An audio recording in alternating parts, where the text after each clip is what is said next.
flight attendants, please prepare for takeoff. Stolen by Ehlers to Wheeler, back to Ehlers, scores! Kyle Connor has the Midas touch right now. And another outstanding stop by Connor Hellebuyck. Check the shoot, score! Oh, what a slick move by Mark Scheifele. Ground Control, the official podcast of the Winnipeg Jets, hosted by Jets TV. Hello and welcome to another edition of Ground Control, the official podcast of the Winnipeg Jets. This is episode 104, and I'm joined by Jets TV's Mitchell Clinton, as always, and CJOB's Jamie Thomas. Guys, I think this is probably the first time in the entire history of Ground Control that we don't have a win to talk about, and really it's sad, but it's also really impressive. I feel like there was a lot of times in the last few seasons where, you know, the team would be on a bit of a tough stretch throughout the week, and then Sunday night they'd get that win, or Saturday night they'd get the win, so we could have something positive to talk about. But we will do our best here on episode 104. Jamie, I'll start with you. 2 losses this week to the Toronto Maple Leafs. Obviously, the Jets got that 4-day break, some much needed rest there. But, you know, they weren't able to get it done against Toronto. They can get 3 losses in a row, one to Edmonton, obviously, last Saturday. Just where do you see the areas that the Winnipeg Jets can tighten up? Because I don't think they're that far off. No, to me, they weren't outplayed at all by the Toronto Maple Leafs. There's just some bounces here and there. Shoddy goaltending on Thursday, which you don't see very often from Connor Hellebuyck. That played a large role in the Jets losing that first game. So, you know, Paul Maurice after that game on Thursday talked about the chances were even. I felt the same way on Saturday night. I don't really think there's that many things to shore up. The only thing that to me is kind of taking a step backwards is the power play. It's not as efficient. Clearly, they're not moving the puck that well. For whatever reason, Mark Scheifele refuses to take the one-timer, right? He's been open a couple of times and he holds onto the puck and he tries for that perfect shot. Did it twice this week, Thursday and Saturday. Held on to it, looked for that perfect shot to the far post, and it went around the boards and down the ice, so it helped the Leafs out a little bit. So he's not the only problem in the power play. They're just not as efficient as they have been, and maybe we got a little bit spoiled because they do have a top 5 power play in the National Hockey League. So you don't get a special teams goal in that series against the Leafs, and I think that kind of played a large role in things going, and then a bad bounce. So you're almost reaching here trying to find something wrong with the Jets game. It was just things didn't work out for them this week. I don't think there's that many things to work out. They're working out the kinks as they head into the playoffs here, trying to find the line combinations they want to work with, and certainly rotating in that 6th defenseman right now, trying to find the right pairing as they head to the playoffs. Yeah, it's such an interesting approach to these last 10 games here, and it'll be interesting to see how it plays out. Mitch, kind of dovetailing off of the 3 losses, you know, I think in all aspects of life, you know, having some failure is a good thing. That's how we all learn. So just what is the importance of facing some adversity, especially down the stretch here as you're getting ready for a playoff matchup? You know, all the other teams in this division have gone through this in some fashion or another. So for us to sit here and go, well, the Winnipeg Jets are alone in this category is absolutely untrue. So this is bound to happen. This is professional sports. So I guess my question to you is just what is the importance of the adversity and how do you think it could play in the Jets' favor? 2 things on that. Number one, Jamie mentioned the bad bounce and the stanchion. I thought it was interesting after the first period on Saturday, shortly after that goal happened. I think it was Doug Neubauer and his crew. I think they were working on something on that one door where the officials come out, and that's where the stanchion was. So I'm sure they were working on something else, but I thought it was kind of funny that they were like, you know, taking a look at it and making sure it wasn't out of place or anything, because it's one thing to have the bounce go against you, at the Bell Center in Montreal, like it has for Connor Hellebuyck twice this year, but to have it happen in your own rink, it's real bad luck. So I thought it was kind of entertaining that the crew was taking a look at that stanchion and kind of pointing at it and pushing on it, making sure it wasn't out of place. Second thing, I remember I was doing the post-game show and kind of in between the players and Paul Maurice on Saturday. I was talking about this very topic, about how, yes, the Jets have all this evidence of being able to bounce back. And, you know, they have such an impressive record coming off of 1 regulation loss, let alone when you have the second one. So to have 3, I remember I'm sitting there and I'm talking, I'm like, you know, this adversity, yeah, you don't want to have a 3-game losing streak. Absolutely not. But the Jets haven't had this season, and all the other teams in the division have. So it's bound to happen at some point, no matter, what you do. And it can be a real positive in that, as a team, you're able to, come together, you're able to talk things through, you're able to, you come to the rink, make sure you have the right attitude, the right mentality, and then you go to work together as a group, and that can bring you together. And then Paul Maurice came on and said the exact same thing, and I almost felt like giving myself a pat on the back, but on a 3-game losing streak, it's not the time to do that. But so yeah, like you said, it's a tough time of the year, but as the game ramps up and everybody kind of ramps up their game at different times throughout the season to get ready for the postseason, we look at Toronto. They came into Winnipeg on a 5-game winless skid, so they're not immune to this. That was part of the reason the Jets had a chance to tie them for the North Division lead had they won the 2 games. They didn't. Now the gap is 8. Now the focus shifts to the Edmonton Oilers. You have a day on Sunday to kind of, it's an off day in terms of formal practicing, but you have a day to kind of collect yourself and then bring yourself to the rink on Monday for a big game, big couple of games really, against the Edmonton Oilers to close out the homestand. Before we continue this podcast, if you're wondering, hey, I want to listen to more of these guys, well, you're in luck. We have a Flyby podcast. It's a daily podcast, the official game day podcast of the Winnipeg Jets, hosted by 680 CJOB's Jamie Thomas and Paul Edmonds. They go over everything you need to know ahead of that matchup that day, and then also share a funny hockey story from their times. And Jamie, I've really enjoyed the hockey stories so far. They've been really good. Thank you. I have been around the league a little bit, so I do have some tales to tell. So it's a great concept, but I'm interested to know what these stories are going to be like when we get into like episode 90 of said podcast. Yeah, Paul's really put us under the spot here because every day's got a funny hockey story. I'm like, oh gosh, I don't know. And then you're wondering, have I told this story already? That's the other. I'm a little worried about episode 50. You're like, oh gosh, have I told the story where Jamie McLennan slashed me in the back of the legs when I was doing stand up on the ice? Like, it's just little things like that. So I am gonna have to keep track. I'm gonna need an assistant to keep track of these things. So it's worked out well. I don't think every time it's gonna be funny. That's the thing. Like, not everything that's happened, but I appreciate that. It's a good concept, and we're going to have to start asking other people their funny hockey stories eventually down the road here. That's a good idea. You can listen to Flyby everywhere you get your favorite podcasts and everywhere you listen to this podcast. So it's readily available for you when you'd like to listen. Continuing on, Pierre-Luc Dubois. Paul Maurice said after the first game against Toronto that was Pierre-Luc's best game as a Winnipeg Jet. And I think it was pretty obvious. He was all over the ice. And I think he continued that great play on Saturday against Toronto as well, picking up an assist. That first game we were talking about, he had 4 shots on goal. He just seems to be more comfortable out there and being comfortable doing the things that Paul wants him to do. And while everybody wants to see him go top cheese and dangle everybody and put the puck in the back of the net, it's about other things and doing those things well. So, Jamie, what have you seen from Pierre-Luc that's led to some success lately? Well, that mean streak that I think has kicked in these last couple of games. And as everybody ramps up their games toward the playoffs, I think Pierre-Luc Dubois is kind of ahead of the curve right now for the Winnipeg Jets. We were looking for, in these series, you're like, okay, this game for sure, something's going to spill over. These guys have played each other 7 times, or this is the 3rd time in a row. This game for sure, emotions are going to come out.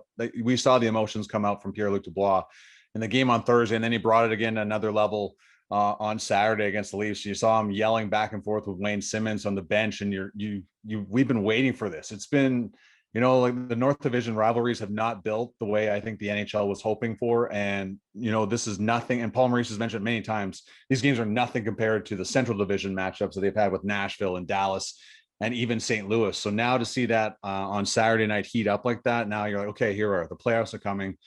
But to Pierre-Luc Dubois, it's like another gear, and it must be the Leafs that brings it out of him, because you remember he had that epic playoff performance against Toronto in the qualifying round, where he almost single-handedly put Columbus past Toronto. So he's become a little bit meaner. He's working with Nate Thompson on his faceoffs, and Nate Thompson's had success with Mark Scheifele already this year. He's good on the walls. I think he's already had good chemistry with Nikolai Ehlers and Paul Stastny. That line to me was the best Jets line on Saturday night. So you see these flashes of why the Jets brought him in, why they gave up Patrick Laine and Jack Roslovic to get him here. And You can see why Paul Maurice defended him the other day before the Thursday night game about this is, as a young man, he's still learning the game. And this is what the Jets were hoping for. So when he plays mean and when he plays big and he plays fast, he's a very tough guy to stop. Mitchell Blake Wheeler obviously returns to the ice with his teammates after a 6-game absence due to the concussion. Just what have you seen from Blake since he's come back? He's looked like a bit of a force out there. Yeah, you said it quite well. I think that's what he's been. He's got that speed part of his game that, I mean, does so much for the Jets, whether it's on power play zone entry or just at 5-on-5 play. He's been in on the forecheck. He had an assist in his return. The other thing that's also happened is we've had a couple of scares, which is you're just not used to seeing with Blake Wheeler. Like, so, on the game on Thursday, he comes to the bench and almost looked like he was kind of hunched over, whether he was holding a wrist or an arm or whatever it was. And then so he's coming to the bench and you're like, oh man, we just got this guy back. He's such a big, leader in the room, leader on the ice, and of course doesn't miss a shift. So that was good. And then there was the hit on Saturday from Rasmus Sandin, and he goes down that reverse hit style, which is clean in terms, or legal, I should say. But man, they are scary when they connect the way that they did, especially with Wheeler coming off of a concussion. So thankful he was able to return, obviously.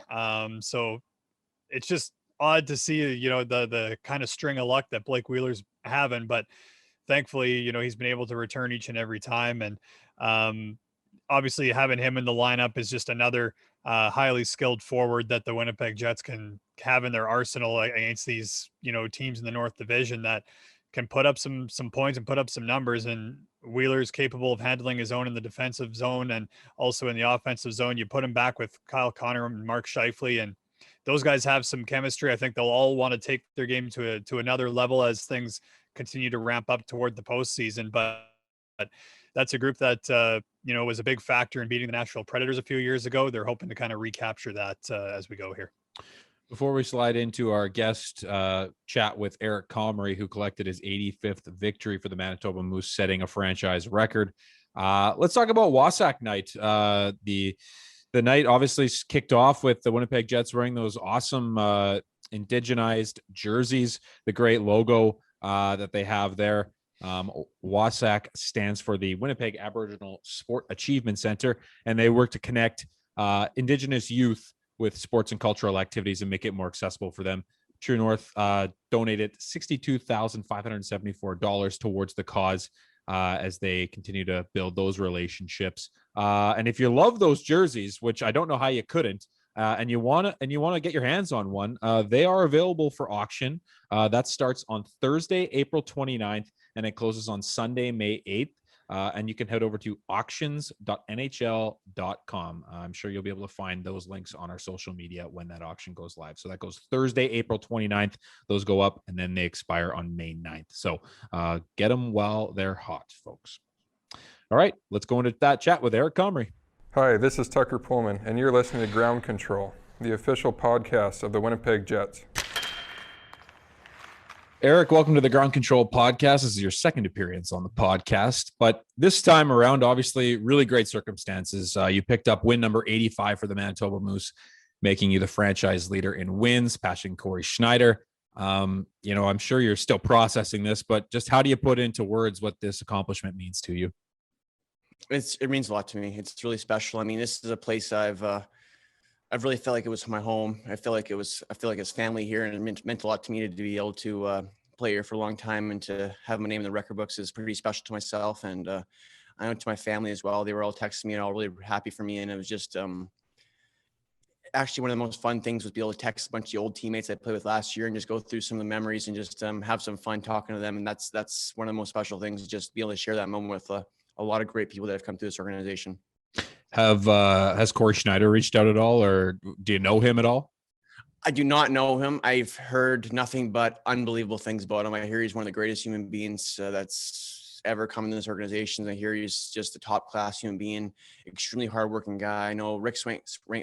Croix had him here as his goalie coach, and he says nothing but unbelievable things about him. And it's an honor for me to be able to be recognized with such a great goalie and great person.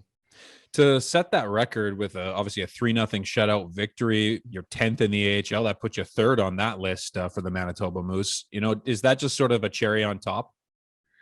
No, for sure. I mean, I was really just looking to get the win for the team. I know how big it was for the record too, but it was more just, it's funny. You're always just kind of thinking about it period by period, going out there and have a good period that period and take care of that shot. And it's, you worry about the process and let the outcome take care of itself. And that's just what I did all night long. And just so happened that the outcome was a shutout. And that's just even more special for myself. What did it mean for you to, like, this is kind of a tough question, because what did it mean for you to get that opportunity to go down with the Moose and potentially set this record? Was this record something that you'd sort of, cited for yourself, like, hey, I want to be able to set this, but knowing the circumstances of this year with taxi squads and whatnot, I guess, just what can you say about the opportunity to just get the opportunity? No, for sure. It's kind of a weird scenario because end of last year, you're kind of thinking I can do it before the end of the season because we have a bunch of games left. Right. And then all of a sudden the season gets canceled because of the pandemic. So you're kind of like, okay, well, it's just unfortunate that happened. It was kind of a weird scenario. And then all of a sudden coming into this year, I get picked up by New Jersey. So I'm like, okay, I'm never even sure if I'll be back in the organization or not. And then all of a sudden come back here, which is great. And then you're kind of like, well, hopefully I get to play a couple of games here just to get some feeling and get that record back. So, I mean, it was throughout the whole year, it was kind of like a weird scenario if it's going to happen or not. And I'm really happy it worked out and just really thankful for the Jets to be able to give me that opportunity to go down and play. And just, I mean, even like Paul said, just stay sharp and just stay ready to go just in case you never know what's going to happen. And just also because hockey's fun to play and I love playing hockey. I guess, yeah, just how important is it for guys like yourself, Noj, Tony Nato to be able to come down and get some game action? It means a lot to us. I mean, just so, I mean, I know we get paid a lot of money to play hockey and practice hockey, but it gets a little boring doing the same drills every single day, practicing. And you're a hockey player because you truly love to play hockey. I think that's why every single guy in this room plays the game, is because we truly love it. And when you get that taken away from you and you can't play the game and all you're left with is practice, it's a little bit hard.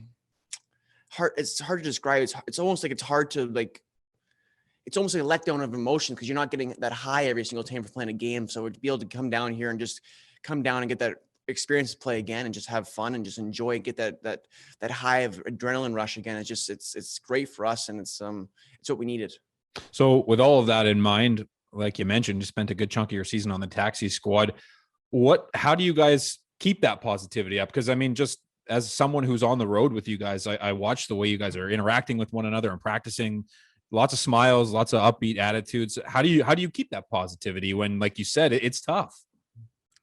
Well, you got Noj, she's really, really always positive, and that's yes. easy to do. And Tony's the greatest guy ever. He's awesome. We get along really well with him, and I'm just trying to have fun every single day. I like to joke around a lot, especially with the strength coach Wolfie there. So I have a lot of fun with him, give him the gears every once in a while. And I don't know. I think the coaches understand where we are too. So they kind of let us have a little bit of fun on the ice. We have scoring competitions and shootouts and stuff like that just to stay entertained. And we have some little inside joke games that we like to play. So it kind of keeps us going and keeps us having a great time. I honestly, I think the guys on the team love it too. I think they truly understand that we're having fun and they're feeding off it as well. So we're all just enjoying the moment as we can. That's awesome. I know Mark Chipman took some time to chat with you after your win last night. Just what was it like to have that conversation with him, and what can you share about that conversation? That's really special. I mean, he's an excellent human being. He's done so much for the city of Winnipeg and Manitoba in general. I mean, he's done tremendous things. And I've been able to witness first class a lot of the foundations and things he set up around the city. And he's a very special human being. For him to mention me, how much I meant to him. And that's why that was really special for myself. And it's something I will never forget. And it was probably one of the right up there with some of the greatest things that have happened to me in my life. You know, no one knows the future, but when you were drafted by the Winnipeg Jets, did you just have a special feeling, just whether it was your first dev camp or your first training camp, when you came in, you're like, this is a place where I can grow and become the player I want to become? Oh, for sure. I think first dev camp, you really truly see the family mentality they have here, whether it's Chipman, or just the coaching staff here is just fantastic. And I mean, anytime you're around Mike Keane and Jimmy Roy, I think you're having a couple of laughs, and you can see that they really enjoy their time here. And I think that's, and not only that, but you see the pride they have. You truly see how proud they are of the city, how proud they are of the team, and how much they truly love the organization. And I think you feed off that, and you truly understand that it's a special place here and you want to play here. You mentioned it a little earlier in our chat, being scooped up by New Jersey prior to the season. Just how tough was that, knowing that, oh, geez, I might not ever come back to Winnipeg? That's a very real possibility. And obviously the opportunity that lied ahead is a great one. But just how do you balance those emotions? That's a tricky question, because I love Winnipeg so much, but also it was a great opportunity as well. And you always want to see my dream is to be an NHL goalie. I think that's been my whole life. And when I had the opportunity there, that's what you want. It's what you play growing up to be. Yes, I want to be for the Winnipeg Jets, but just so happened that another team came calling, and I was lucky enough to get in a game in, and I got a win there. And it's just, that was special for myself as well this year. And I mean, I'm truly happy to be back, but I was also really happy to be able to play National Hockey League game this year. I don't know if I would have had that opportunity in Winnipeg, so be able to do that in New Jersey and get that chance, and is also really, really special for me. Last couple questions for you here. We've been on the road a heck of a lot lately with the Winnipeg Jets. What keeps you busy? Do you read books? Do you watch sports all the time? Are you a Netflix guy? I'm a bit of all. I watch a lot of sports. I mean, I watch pretty much every golf tournament. I watched all the college basketballs, all the UFCs, hockey games. I mean, if there's football, I'll watch football. I'll watch the NFL draft. I mean, you name it, I'll watch it. I do like to read. I'll read a lot of books, a lot of actually Navy SEAL books. I just enjoy that kind of stuff. And yeah, I just hang out with the guys a lot. If we have a lounge, I'll play a little ping pong if we get the chance to. I usually win that, and try and be outside as much as I can, try and walk around and just enjoy the time. Eric, thank you so much for the time. Congratulations on that amazing accomplishment. I know as a employee of True North, watching you do your thing, it's been awesome. So congrats. Awesome. Thank you so much. Shop where the players shop. Jets Gear and TrueNorthShop.com are your authentic team stores. Make sure to stock up on all your favorite Winnipeg Jets and Manitoba Moose merchandise today. Visit one of the 5 Jets Gear locations or shop online at TrueNorthShop.com. Thank you so much to Eric for taking the time. Gracious as always. All right. Before we get into the back half of this podcast, we are going to mention our healthcare heroes from this week. And the Winnipeg Jets are proud to honor local healthcare professionals for their vital work throughout the COVID-19 pandemic. And this week, the Winnipeg Jets healthcare heroes are members of the Saul and Clarabelle Simpkins Center Personal Care Home Isolation Room. The team put their own health and well-being at risk to care for all isolating residents. Congratulations to the Simpkins Center Isolation Room team, and thank you for your dedication to the health of our community. All right. Congratulations to them. And I hope the fight ends sooner than we think it will. So moving into the back half now, the Winnipeg Jets have 3 games on schedule this week. 2 against the Edmonton Oilers at Bell MTS Place. And then on Thursday, is it Thursday? No, it's Friday. Friday in Montreal, a road game. It's all the same after a while, Tyler. Please get us on the road. Yeah. So, Jamie, just your thoughts on the 2 matchups against Edmonton. I think a couple of wins there, and I think it totally changes the narrative of what this homestand has been like. So just what are your thoughts there?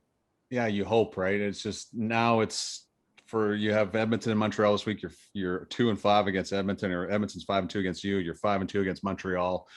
The North Division makes no sense, and then you can see why it's so impossible to get any type of momentum going, just going back and forth. But you've played Edmonton pretty well, but you've had issues shutting down, the same as everybody else in the North Division. It's Connor McDavid and Leon Draisaitl. The Jets did a great job against them 5-on-5 for the most part in their last meeting, and they find a way through on a power play. You give them 6 power plays. So to me, clearly the discipline is going to play a big role in these 2 games against the Edmonton Oilers, and then find a way to get some more traffic in front of Mike Smith, who's been very good against the Jets this year and very good against a lot of teams this year. And then Montreal, you get away from home for a little bit and get on the road, and you've had a lot of success against the Canadiens this year. The Canadiens are reeling right now as Carey Price was sent home from a recent road trip They are barely holding off the Calgary Flames for that final playoff spot in the North Division, when we just thought it was all over and it was automatic that it was going to be Edmonton, Winnipeg, Toronto, and Montreal in the top 4 playoff spots. Well, here comes the Calgary Flames at this point too. So a lot on the line for the Montreal Canadiens, but some great games and some great opportunities for the Jets to keep things going. And we're going to see a lot more that's shifting in and out of that 6th defenseman. So we'll probably get a good look at Jordie Benn a couple of times this week as well. Yeah, Mitch, Jamie just mentioned it right there. Just what were your thoughts on Jordie Benn's debut for the Winnipeg Jets, and then Logan Stanley coming in on Saturday night? Yeah, I thought it was, a difficult spot for Jordie Benn. I mean, regardless of when he got back into the lineup, whether the trade didn't even happen and he stayed with the Vancouver Canucks, or, but obviously the trade did happen. He was a guy that didn't play for a significant amount of time with everything that went on with the Canucks. So he came in, played 11 and a half minutes, and paired with Dylan DeMello. And I think, he was, I think, exactly as advertised, exactly what Paul Maurice is looking for. Now, Jordie Benn's going to want to, slowly improve. I mean, I think one of the things that Paul Maurice always says with new players coming in is that, when you're first learning kind of a new system, you're doing a lot of thinking on the ice. Whereas, when you're more established with a team and the system like the back of your hand, it's almost just like it's just second nature. There's no real thinking. You're just kind of reacting and anticipating what you're seeing on the ice. So the more that Jordie Benn plays, and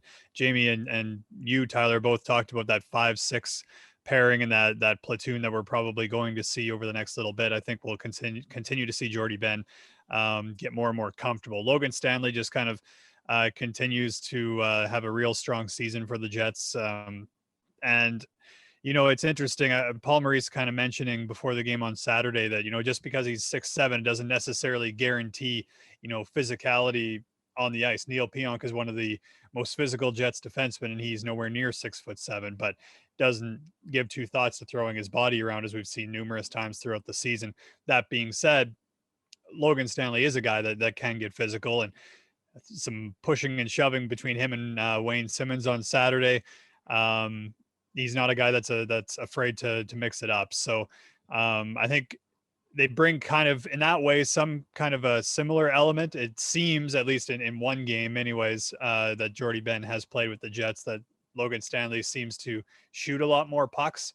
That's just kind of been a theme with Logan Stanley's game this season. But other than that, I mean, you got two guys that definitely seem capable of handling the job.